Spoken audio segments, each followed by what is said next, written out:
ఈ రోజు ఈ నియోజకవర్గం అంతా కూడా తాగడానికి ఇబ్బంది పడుతూ ఉన్నారని 1290 కోట్ల రూపాయలతోటి డ్రింకింగ్ వాటర్ స్కీమ్ తీసుకొని వచ్చాను.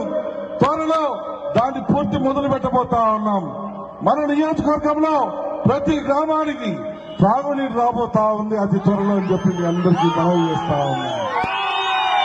ఇదే కాదు, మార్కాపురం పొదిలి పట్టణాలకి డ్రింకింగ్ వాటర్ సమస్య ఉందని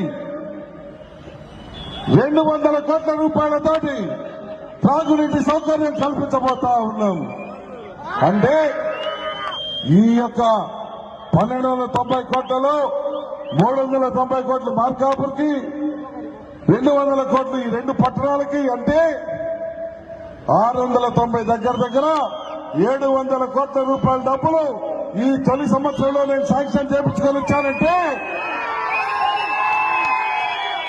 అది నేను ఈ మార్కాపూర్ పట్టణ ప్రజలపై నాకున్నటువంటి, నియోజకవర్గ ప్రజలపై నాకున్నటువంటి కమిట్మెంట్, నాకున్నటువంటి ప్రేమ, నా నియోజకవర్గ ప్రజలను నమ్ముకుని ఓట్లేసిన వాళ్లకు నేను చెయ్యాలన్నటువంటి నాకున్నటువంటి తపన అని చెప్పి ఈ సందర్భంగా మనవి చేస్తా ఉన్నా.